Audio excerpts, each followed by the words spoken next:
Hi, this is Cathryn Dall with Network in Action Eastside. Today I have joining me Josh Gelzer, co-founder of FM Elite Programs. Josh, thanks so much for joining me. I'm so excited to speak with you and learn more about your soccer development programs. Of course, happy to be here. Yeah. So tell me, what was the inspiration? How did FM Elite Programs come about? Well, FM stands for Freddie Montero. His name is obviously a lot more recognizable than mine, but we've been good friends for many years. And during the height of the pandemic, he was playing up in Vancouver, and we used to drive across the border, hang out with them on the weekend, and then, of course, the borders got shut down when the pandemic happened. So, what does anyone do? And you start to talk more on the phone and text, and you give each other different ideas. And one night we were just talking, we're like, "Hey, we should start up a soccer development company," and we feel like there's a lot of gaps that aren't being covered by a lot of programs out there, whether it's private training, whether it's club training, and there's no discredit to those programs. It's just they are designed to focus on a very specific skill. And so we wanted to be able to holistically work with players through game real situations, focusing on like the way a player moves that we call biomechanics, and then the way a player thinks and reacts, which is what we call neurocognitive work. Nice. That's fantastic. I know soccer is a huge passion for you and him, obviously. So I love that you've been able to put this program together to really help take players to their next level in a different way that's being offered out there. What age ranges do you work with and how do you work with your students? Yeah, so we work with 12 years old and up. We do have a handful of players that are under 12. For those particular players, we want to be able to assess them if our program is going to be the right program for them.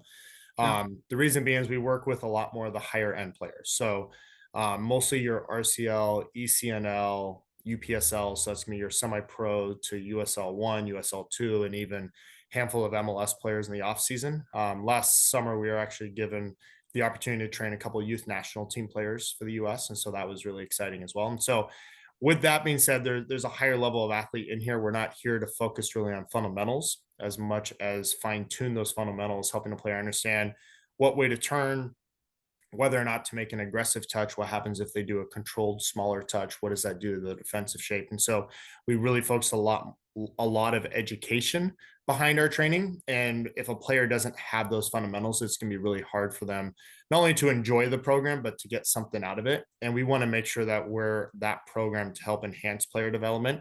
And so usually what we'll recommend is if a player hasn't been introduced to soccer, the game of soccer at a higher level, we'll recommend that, hey, let's go play for a club for 1 year and then give us a call. We'd love to be able to help fine tune those skills that you develop from there.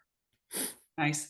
So, what do you in those training programs? Are they one-on-one? Are they group? What's the style that you Yeah, offer? great question. So they are group sessions. So we train at a time, a max of 5 players at a time.